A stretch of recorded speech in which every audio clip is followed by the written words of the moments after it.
Every Pokemon region draws inspiration from a specific place. We just had Paldea drawing inspiration from the Iberian Peninsula. Hoenn, for example, draws inspiration from Hokkaido, Unova from New York, and so on and so forth. This is no secret, and just like those, we know that Kalos draws inspiration from France. Still, there's something strange about its legendaries that might help us understand more about Pokémon Legends Z-A. So hey, I'm not so ace trainer, and Norse mythology might tell us something. Let's get into it. The legendary Pokémon from Kalos, Yveltal, Xerneas, and Zygarde appear to not draw any inspiration from French legends, but actually from Norse mythology. This is not strange, as many other legendaries are the same, like the Tao Trio being based on Chinese philosophy, Yin, Yang, and Wuji, for example. Just like the Tao Trio could maybe hint at a fusion plot in Black and White 2, maybe the Kalos legendaries can also hint at something for Pokémon Legends Z-A, so grab your horns, subscribe to the channel, and let's dive into Norse mythology. First, let's talk about the legendaries. Yveltal might draw inspiration from Yveltal, or Corpse Swallower, an eagle that sits at the end of the world. Considering it is the Pokemon that represents death, something that was nicknamed Corpse Swallower definitely fits. Xerneas, on the other hand, is the life Pokemon and is very likely based on Aethernir, a mythological stag that stands atop Valhalla and eats the leaves of Legendary or Yggdrasil. Its horns glow and drip with dew that creates the rivers of the world. In Zygarde's case, I have a whole video on it, talking about more than just its origins, and you can check it out if you want, but on a more surface level, it could be based on the various children of Loki with Angrboda, the mother of monsters. Its 10% form appears to be based on Fenrir, and its 50% form appears to be based on Jormungandr, the serpent that encircles the earth. If we don't go the Children of the Mother of Monsters route, 50% form could also be based on Nidhogr, the dragon that gnaws at one of the roots of Yggdrasil, which kinda fits the underground aspect of this form. 100% form though is often connected to Hel, the ruler of Helheim, one of the 9 realms. It is also clearly based on the mecha. This should show you that there is a bit of a Norse inspiration for these legendaries, and their lore and the lore of the Kalos region might also be connected to it. But how can this help us with Pokémon Legends Z-A? Well, I just talked about the 9 realms, and that's exactly what might help us decode some stuff. I started looking more into this after my video on the Catacombs of Paris possibly being part of the map for Pokémon Legends Z-A. You should check that video out for a less mythological, more historical approach. But today we go deeper, and this current theory of mine first came to me when I started looking at the Prison Tower, which lies in the center of Lumiose City, the setting for this new Legends game, as the Yggdrasil. This is the tree of life in Norse mythology, and it lies at the center of the cosmos.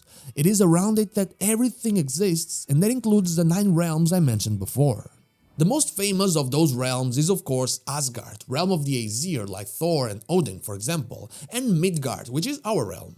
So, assuming that the Prism Tower represents not only the Eiffel Tower from France, but also the Tree of Life, Yggdrasil, in Pokémon Legends Z-A, we can find some pretty interesting similarities. Common depictions of how these 9 realms are arranged show us a bit of a 3-layer design to the cosmos around Yggdrasil. We have the realm closer to its leaves, Asgard, realm of the gods, then we have 5 realms around its trunk, both higher and lower.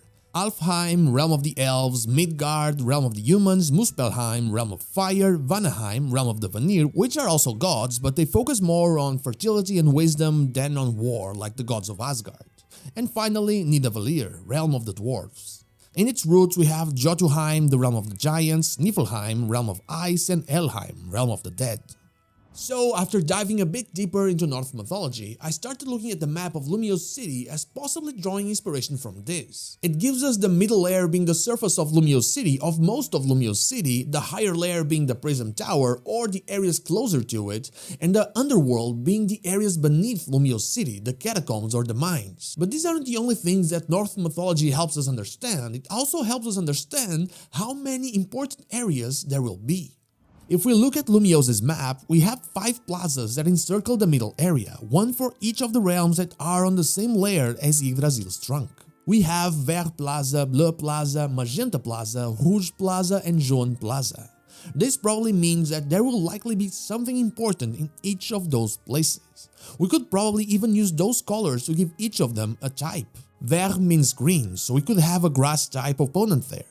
Bleu means blue, so we could have a water type opponent there. Magenta means magenta, and it's purple-like or dark pink, so we could make it either psychic or fairy. Then rouge means red, so it could be a fire type opponent. And finally, jaune means yellow, which could mean an electric type opponent. Closer to the trunk we have Centrico Plaza, which is where I'm stretching things a little bit. In common depictions, Midgard is around the trunk of Yggdrasil, and this makes Centrico Plaza the perfect depiction for it. But I am pairing it with the higher layer that would represent Asgard, as the god on this game is actually Zygarde, and I expect us to fight its complete form in that specific area. But then that leaves us with the catacombs or mines, as I feel they will be depicted here, with 3 other realms that hide underneath the city of Lumiose. It could have dark and ghost type represented, and I do believe that something important related to Zygarde will be here. Most likely its 50% form, as its possible inspiration on Nidhogg makes it absolutely perfect. Another very cool thing is that this gives us 8 locations or battles that could work as quote-unquote gym battles in order to progress in the story, saving the 9th location to be the final battle against complete formed Zygarde.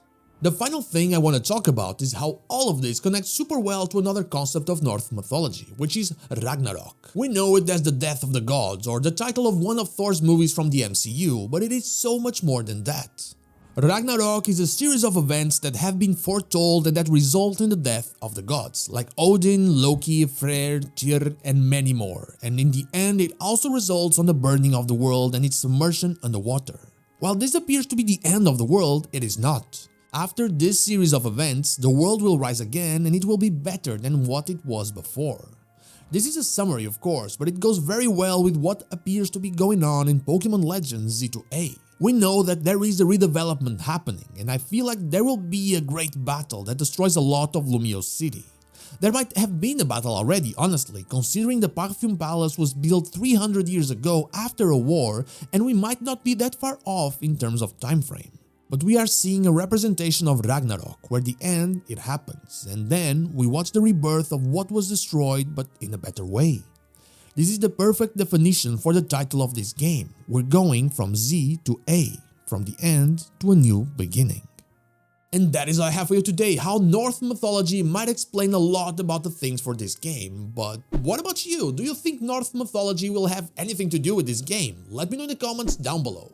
And now like the video if you like it, dislike if you don't, and don't forget to subscribe to the channel for more Pokemon content and also ring the bell so you know when the next video is out. Also, you can become a channel member or check out my merch in order to further support the channel. I'd be forever thankful for that. You can follow me on social media or check out one of my streams here and on Twitch. All the links are in the description. Thank you so much for watching, and I'll see you all on the next one.